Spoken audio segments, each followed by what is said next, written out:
Coming to you from the Nethercutt Collection in Sylmar, California, I'm Bob Varsha, and I'll be your host as each episode of Behind the Headlights examines one extraordinary car. In this program, we bring you the Thomas Flyer, one of the most important automobiles in history.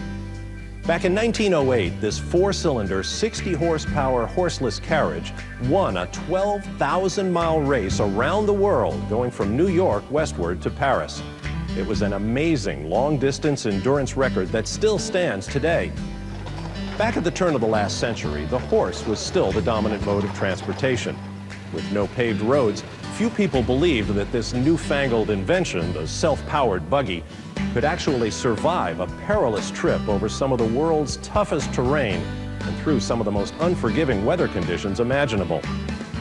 After all, back in the day, the London Times editorialized that next to woman, the automobile was the most fragile thing on earth. Well, the remarkable feat of the Thomas Flyer forever changed the perception that the automobile was an impractical mode of transportation. This is a story of true grit, determination, and effort. It's a tale of how a small band of adventurous pioneers took the world from the horse and buggy era into the age of the automobile. The great race, mind you, these guys were going into uncharted territory with an uncharted vehicle, and they were going off into the unknown. In that regard, it has to be the greatest race there ever was. 1908, 8 years after the dawn of a new century, Jack Johnson becomes the first black heavyweight champion by defeating Tommy Burns in Sydney, Australia. It was a decade of adventure and exploration. Men of unbridled courage were testing the limits by going into uncharted territory. The Wright brothers became the first humans to fly at Kitty Hawk. Robert Peary set sail for the North Pole on what many considered a brave but exceedingly dangerous expedition. America had benefited mightily from the Industrial Revolution of the 19th century, and so there was a tremendous feeling that machines meant progress, and so there was a lot of interest in automobiles. At the time, the automobile was still a novelty, and long-distance motoring was always an adventure. Back in 1908, horses and buggies were still vying for road space with automobiles. Automobiles had yet to really get a toehold on the American motoring landscape. The biggest question in the early formative years of the automobile was, does it have the durability to keep itself running? Horses were at least a known commodity. You knew what you were doing, you knew what you were getting into. If you purchased an automobile, you didn't know. On the morning of February 12, 1908, in New York City, 6 cars started on a courageous and precarious journey. They came from 4 countries, 3 from France, 1 from Germany, 1 from Italy, and 1 from the US. They would attempt to accomplish the seemingly impossible, a westward trip around the world that would end in Paris, France. The voyage would cover over 22,000 miles in all. 13,341 miles on land would have to be completed under the car's own power. It would prove to be the ultimate contest of man and machine versus the cruelest elements of nature. The project, as far as logistics, was tantamount to the biggest exploration at the time. The only things bigger might have been the exploration of the North and South Poles. The lone American entry was the 1907 Thomas Model 36 Flyer, built by the E.R. Thomas Motor Company of Buffalo, New York. The race was one of the most publicized events of its time. As the contestants arrived in city after city, throngs of people greeted the cars with unbridled enthusiasm. A majority of people in most countries along the way were witnessing the coming of the automobile for the very first time. There's so many people along the route that had never even seen an automobile. I mean, you can imagine this is like the space shuttle flying over your neighborhood. You know, everybody came out to see this contraption. Unlike the other 5 purpose-built Challengers, the Flyer was not specifically designed for this grueling round-the-globe competition. It was selected from the company's customer lot just 3 days before the race began. This sturdy 4-cylinder, 60-horsepower, chain-driven machine was challenged by the harshest of elements and some of the toughest terrain. I find it hard to imagine how they even thought up such a thing of crossing the U.S. in the winter and hoping to either take a ship or to drive across the straits to Siberia. Just, to me, would be almost impossible. This was an incredible undertaking. When you think about the conditions of miles of snow and miles of mud and 0 temperatures and snow-packed mountains and sandy deserts, there were not roads or towns or supplies. It was just a remarkable feat.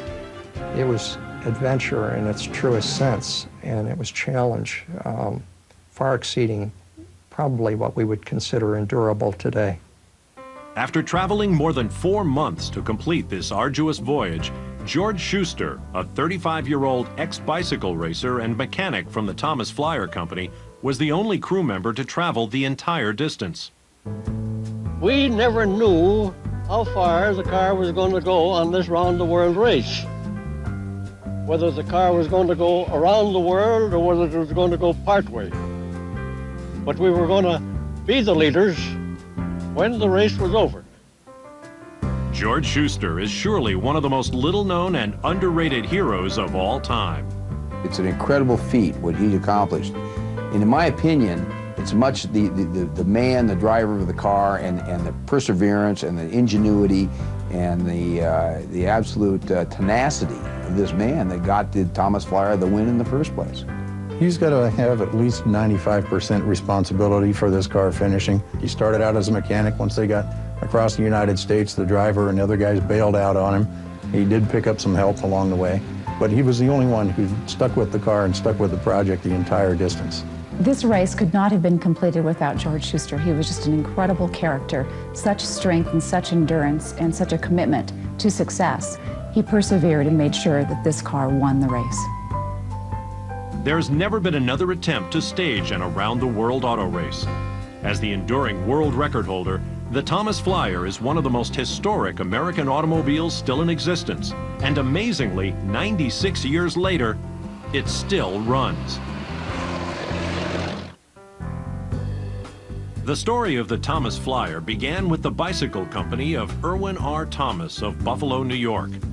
Thomas had a good reputation for building lightweight, strong, inexpensive, and fast bicycles. In 1896, he began experimenting with engine building and soon designed a one-cylinder air-cooled gas engine that could be fitted onto his bicycles. He called the resulting motor bicycle an Autobi. But more important to automotive history was the appearance of Thomas's first one-cylinder four-wheeled motor carriage in 1899. It really was a Thomas Autobi with 4 wheels that evolved from a tricycle. The early automobile industry was a potpourri of many companies, large and small, and it was a game of survival for everyone. Automobiles, or horseless carriages as they were popularly called, were considered toys of a rich society. The average car cost $4,000, the equivalent of about $85,000 today. Cars like the 4-cylinder Model 36, better known as the Thomas Flyer, had proven to be very reliable, and sales were brisk. The automobile was new technology. It's somewhat analogous to the computer industry. This was the exciting new technology of going self-propelled down the road in a vehicle was unheard of.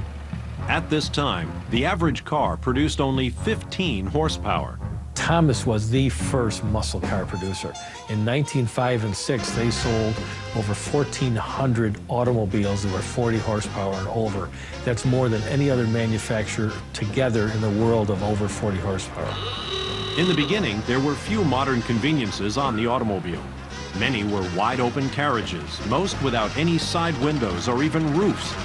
Travel was a challenge. Fuel wasn't conveniently sold. There were few paved roads, and the fragile, skinny tires were prone to frequent flats. Automobiles were viewed as kind of something new and unproven, and so if you wanted to really get somewhere on time, you damn well better use a horse or a train, because they were not considered something that was reliable. Even though the automobile was in its infancy, racing had become a popular sport.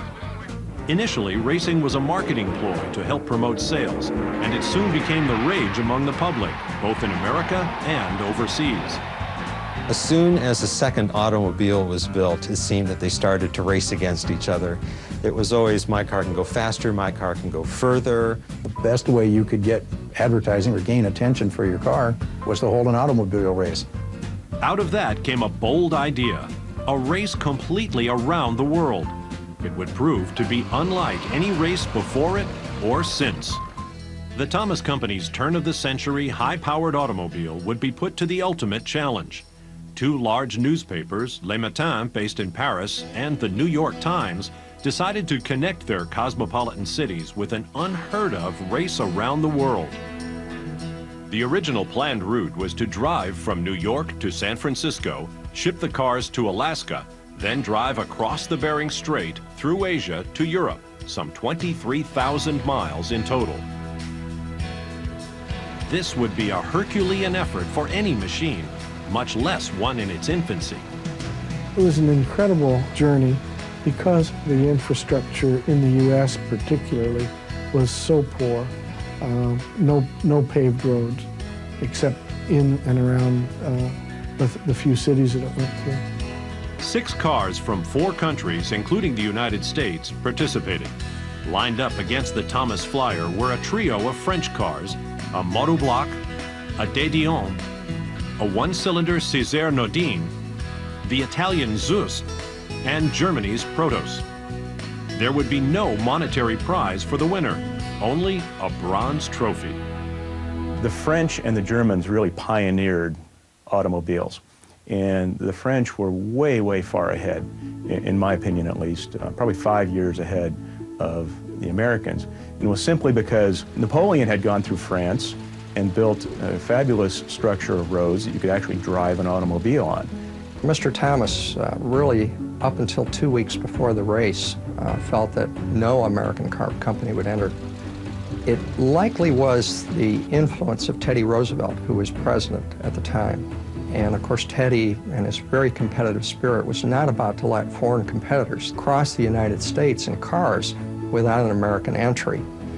Edwin Ross Thomas decided to involve his company in the race because he wasn't selling too many cars. Ford and Cadillac were not foolish. They felt that they were successful anyway. If they entered the race and did well, everyone would say, well, you should do well, you're a great car company. And if they failed, of course, it would be detrimental. So Thomas did it strictly for the publicity. The Thomas Company came out swinging with rampant confidence. Their entry had been taken directly from the Thomas Company's completed inventory only 3 days earlier. The Flyer was a 4-cylinder, 60-horsepower car fitted with 2 extra gas tanks. It had no windshield and no top, but carried an iron frame over which canvas could be stretched, much like a prairie schooner. The European cars that came over to compete in this event were all specially prepared for this event. They were accustomed to competing in European-style events, and so they were tried and true, if you will. The German car, the Protos that came over, came with a team of military drivers and mechanics. The specially built German Protos car was fitted with a pickup body 80 inches wide. It also had a 176-gallon capacity and a complete canvas top, also reminiscent of a Conestoga wagon. Both the Protos and the Zust from Italy were good-sized cars and carried most of their spares that they expected to use on the car, where the Thomas had planned in advance to have parts shipped to Russia and had things relatively nearby or within a day or two of additional shipping by train. Throughout the race, the crew would alternate driving in shifts. Montague Roberts would be the driver for the first leg of the trip. George Schuster was the mechanic and would become the driver of record for the arduous last leg. An ex-bicycle racer, Schuster had been working for the Thomas Company for 6 years. He was recruited for the big race only a day before. January the 30th, E.R. Thomas told me that we're not going to enter a car in the round the world race, and until February the 11th, I had no knowledge of the car or that they were going to enter a car in the race.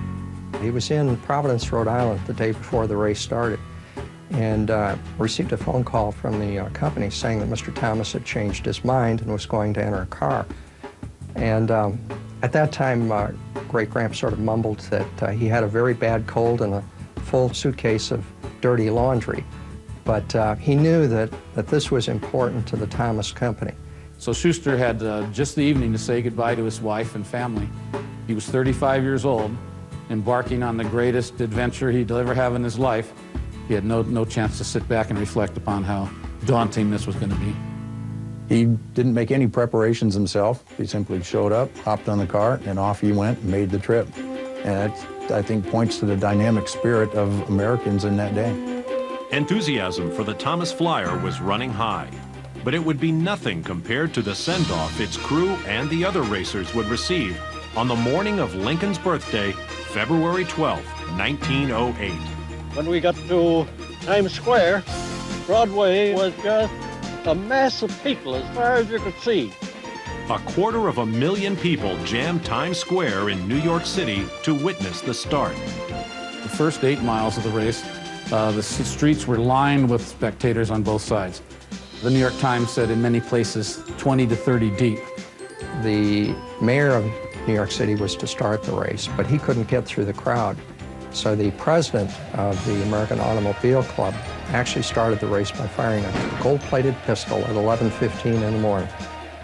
Well, it really was a nice day, February the 12th. The sun was shining. This was the first time that I had seen any of the other cars. At the time, only 9 cars had ever traveled across the United States, and all of them in warm weather months. It wouldn't take long for the first car to fall by the wayside. The one-cylinder César Naudin broke its rear axle in Albany, New York. Just ahead for the remaining quintet of horseless carriages was a massive blizzard. It would be the first test of their will and courage. As the Thomas Flyer and 4 other great race competitors continued their demanding journey from New York to Chicago, they were caught in the grasp of a violent blizzard, which increased in intensity as they moved further west. Schuster made comment in his diary and his books that the first part of the trip from New York to Chicago was miserable and they never got any rest because of the snow and so on. And also he had to drain the engine every night. Antifreeze had not been invented. The Thomas Flyer surged into an early lead, but it still took 13 days to make the 1,400-mile trip to Chicago. The French De Dion and Italian Zust arrived a day later, followed by the German Protos and French Motobloc 3 days after that. Leaving Chicago, the racers were hardly given any relief. Running through North America from New York to Chicago, then on to San Francisco, mud was a constant battle. At some points, there would be hundreds of pounds of mud on the car. So they employed what was probably the first car wash. At one of the towns they stopped at, the local fire company had one of the pumper fire engines. And literally, the firemen got on the pumper and started manually pumping the truck. And from the hose, they hosed off the Thomas Flyer. The drivers received the same outpouring of enthusiasm in other large cities and small towns throughout the Midwest as they had enjoyed in New York. In many communities, schools were let out when the historic Flyer entered their town. In 1908, there were a lot of people who had never seen an automobile. There were whole towns that had never seen an automobile. So when they heard this race or this car was passing through, they gathered in throngs and just watched in awe as these fire-breathing cars chugged their way through their small towns. The Flyer continued to lead, and when it arrived in Omaha, Nebraska, the townsfolk did everything they could to make the crew comfortable. The racers were outfitted for the passage that lay ahead: corduroy trousers, flannel shirts, and heavy raccoon overcoats. It really captured, I think, people's imagination for a couple of reasons. One, it was this newfangled invention, the horseless carriage. But the other one was, I think, a lot of national pride, too. If you think back, the turn of the century, Italy, Germany, and France, who were the other countries that were involved in this race, were really world powers. So this was a contest between global powers on a global scale. When they came into Cheyenne, Wyoming, they were greeted by cowboys and cowgirls on horses shooting guns into the air. And he said that that was the most amazing sight. The Thomas Flyer journeyed through rugged country, the trackless wastes in Death Valley, and the sandy deserts of Nevada, arriving in the city by the bay, San Francisco, on March 24, 1908. It had taken Schuster and crew 42 days to go coast to coast, a distance of 3,832 miles. And the Thomas arrived an astounding full 12 days ahead of its nearest competitor. But the worst was yet to come. A month and a half into the race around the world, the Thomas Flyer was in San Francisco, the Italian Zust was still in Utah, and the French De Dion and German Protos in Wyoming. The French Motobloc was the second car to give up the struggle. Halfway across Iowa, its driver found the hardships too severe and dropped out. In San Francisco, George Schuster took over as the driver of the Thomas Flyer. At San Francisco, we changed springs and took everything off of the chassis to put the car in as good a shape as we possibly could because we knew Alaska was going to be a tough job. We took a ship from Seattle to Valdez. The race was to continue from Valdez to Nome. There was so much snow they couldn't even get the car off the dock. And yet everyone in the town showed up to see the car. It was the first car ever to be in Alaska, first automobile, self-driven car. So that was enough to bring out the entire town in the middle of the night. The dock was mobbed with all of the city's 800 inhabitants. A 12-piece band greeted the Thomas Flyer and its participants. The initial plan was for the cars to go across the supposedly frozen Bering Strait, bridging North America and Asia.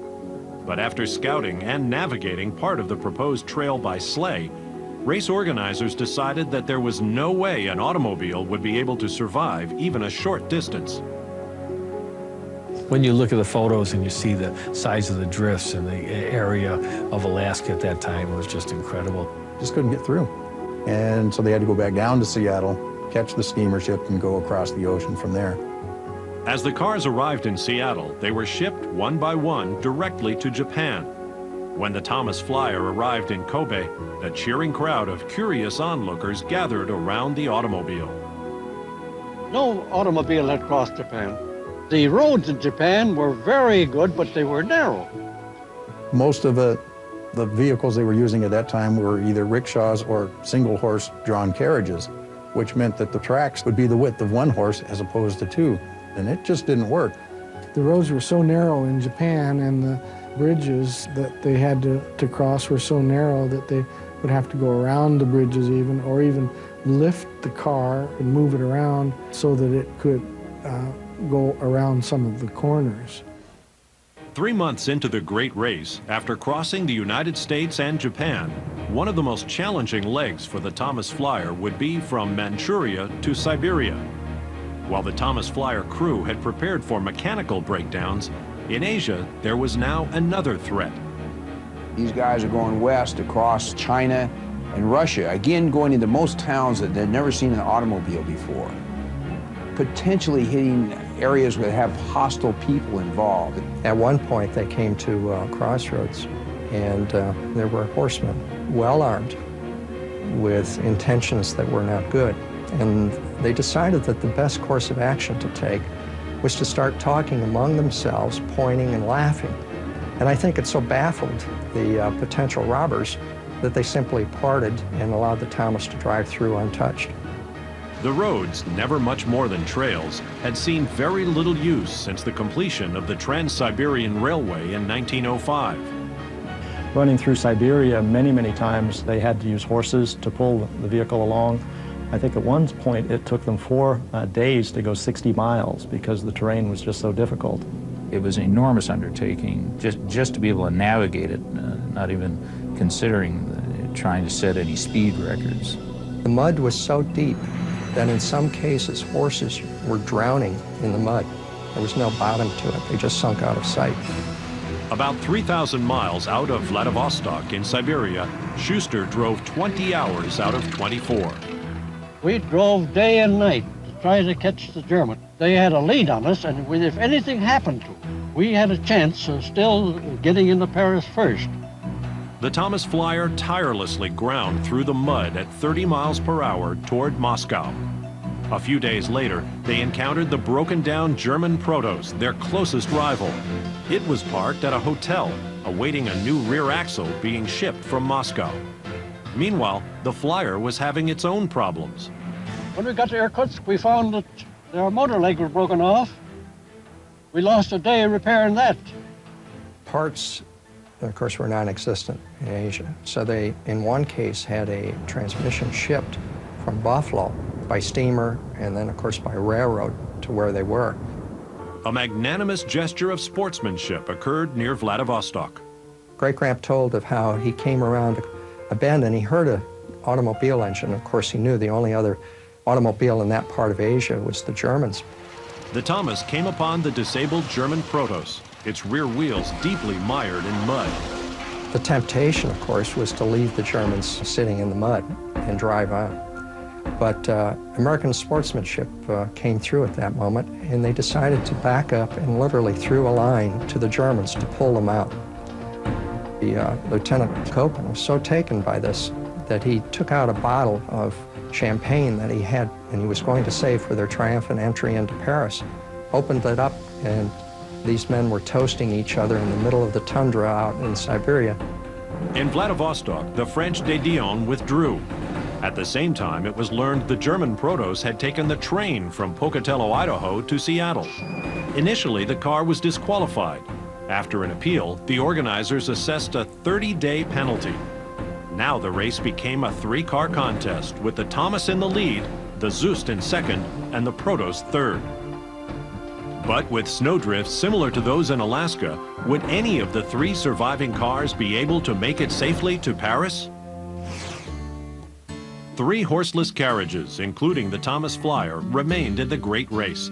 But now they had reached Siberia, where immense snowdrifts made passage by car impossible. The best way to travel would be by rail. Since race rules prevented them from using the rails themselves, the cars had to travel along the bumpy railroad ties. The best things in automotive technology that has made our cars as reliable as they are today are tires. That was not true in 1907 or 1908. Tires were a big problem. They had to be changed often, and on a gravel road, a tire could puncture with a rock. The Thomas's crew wrapped the right-hand tires with sash cord, trying to protect the sidewalls from damage by the rails. Now, if you can imagine, even in today's car, riding along the railroad ties and how bumpy that would be, imagine something with virtually no suspension, 900 extra pounds strapped to it, in the dust, and not really knowing where you're going, and trying to ride along. You got some idea of what these guys were up against. As the Thomas Flyer crossed through Europe, other obstacles began to escalate. They were short on tires. The brakes were leaking constantly. Another motor mount failed. The frame broke, and the clutch had to be removed twice for repairs. In addition, a pigeon flew into the car and broke the left front headlight. But like a wounded and weary warrior, the Thomas soldiered on. The Protos remained just ahead of the Thomas and arrived first in Paris, but still had the 30-day penalty. The arrival of the Protos on Sunday afternoon, July 26th, was greeted by a stony silence from the French. As the Thomas approached Paris, a minor inconvenience became a major obstacle. They arrived in Paris. A gendarme, French policeman stopped them. The laws required 2 lights at dusk on any vehicle. A local Parisian overheard the predicament that they were in and had a light on his bicycle. The Parisian offered Great Grant the light to qualify for the second lamp on the front of the Thomas. They tried to get the lamp off the bicycle, but they couldn't do it without damage to the bike. So they literally hoisted the bicycle on the hood of the Thomas Flyer. The police were satisfied, and they entered Paris that way. On July 30th, 1908, just 4 days after the Protos had arrived, and 169 days after leaving New York, the Thomas Flyer reached the French capital. With the 30-day penalty, officially, the Protos was 26 days behind. The longest, most grueling and painstaking auto race known to man had ended at last. When we drove into Paris, we were so dead tired.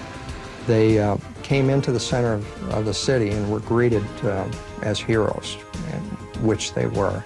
The streets were jammed for blocks around the victorious American winner. Vive l'auto américain, they shouted.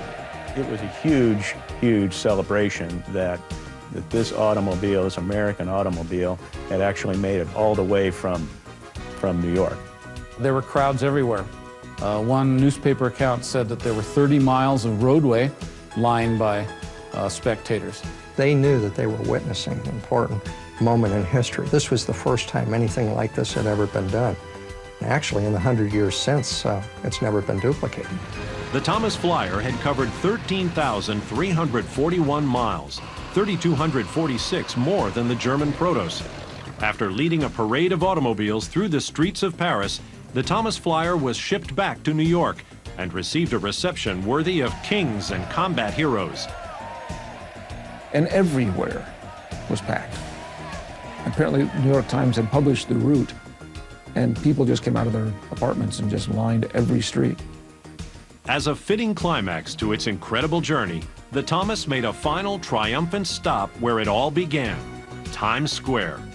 And then Teddy Roosevelt, who coincidentally was the first American president to drive a car, invited them out to Sagamore Hill, his summer home out in Long Island. President Roosevelt claimed that the victory squarely placed the Americans over the Europeans at the forefront of automobile manufacturing.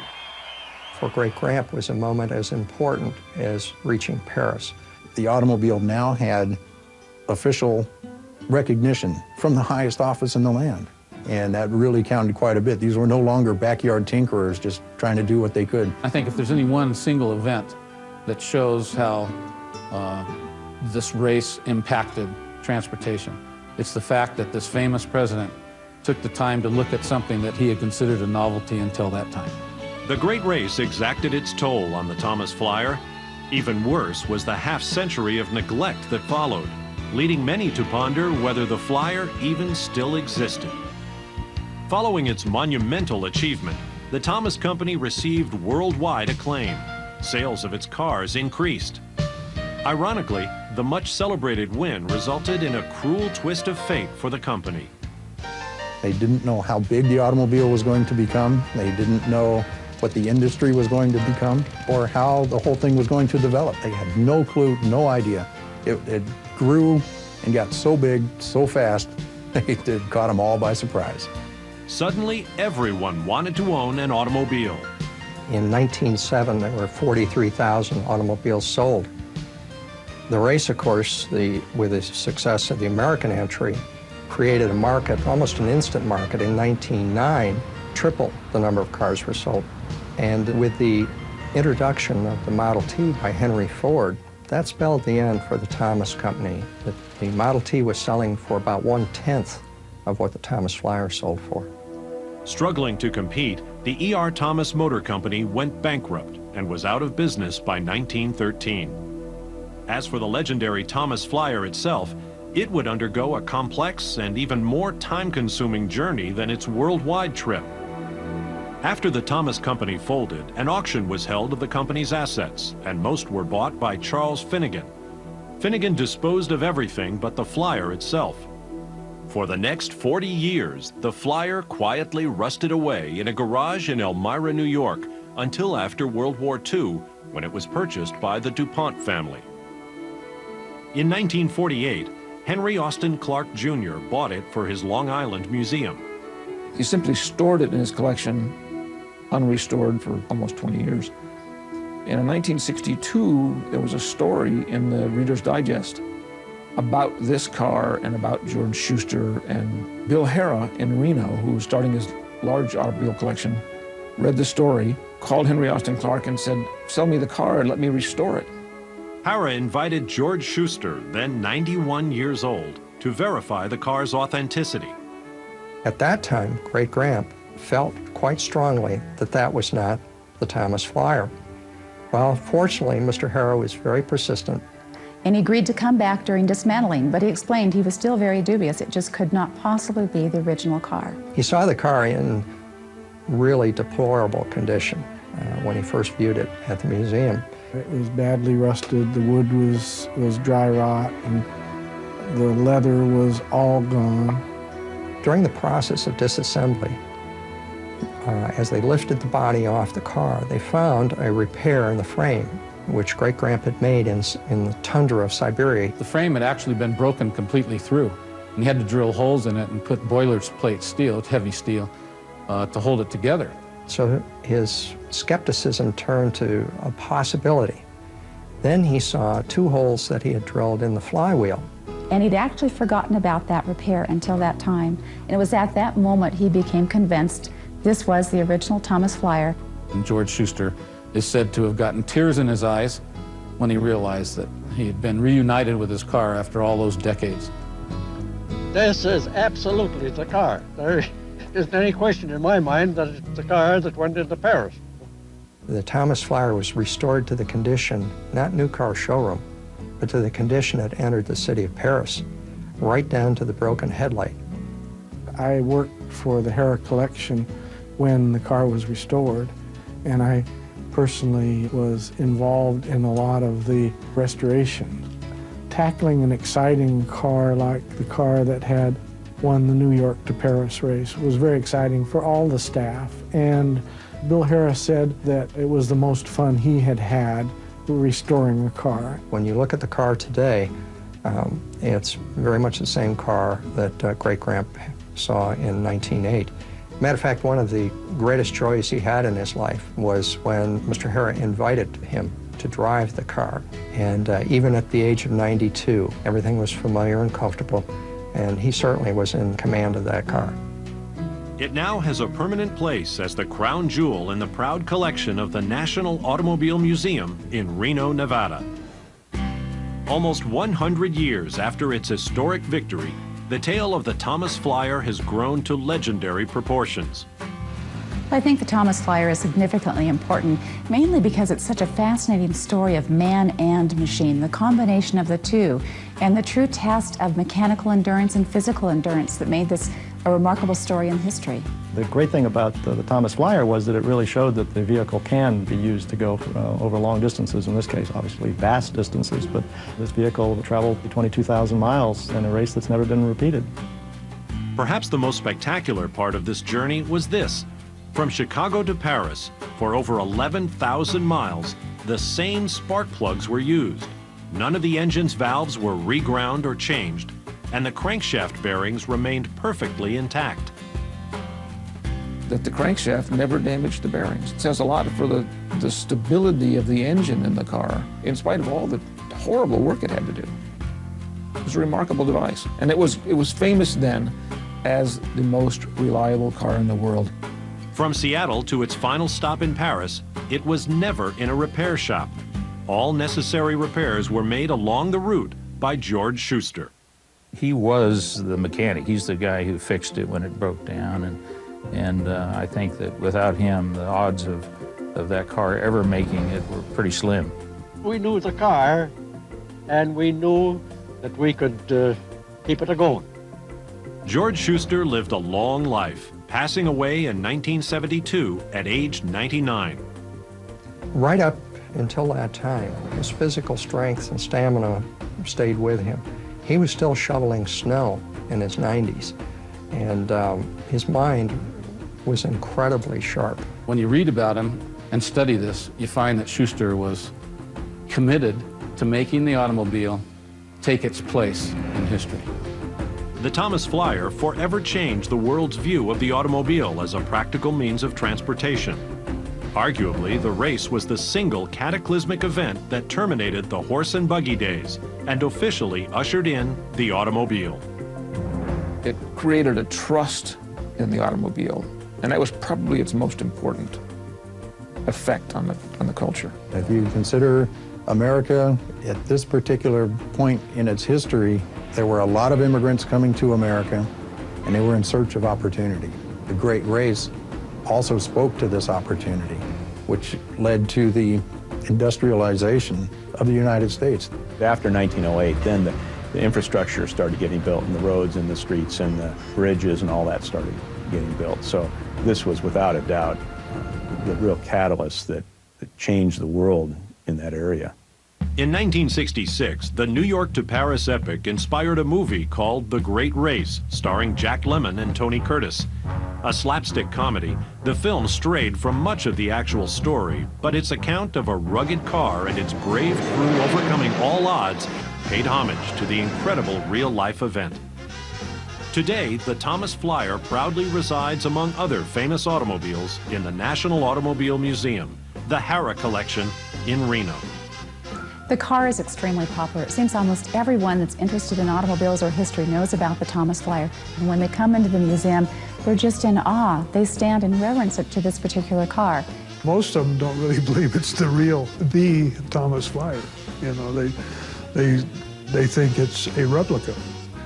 But Schuster himself verified that when people find that out, they really like it. And they go, wow. Although we may have some extremely fascinating classics in our museum that are valued at millions of dollars, that Thomas Flyer seems to surpass all of them just because of what it represents. This one was a national treasure. They're going to keep it. It will easily be running 100 years from now. It is arguably the best off-road racer of all time and universally acclaimed as one of the most important cars in history. Nearly a century following its celebrated drive around the globe, the Thomas Flyer's record has never been challenged. Despite immeasurable improvements in technology, no one has dared attempt the same voyage.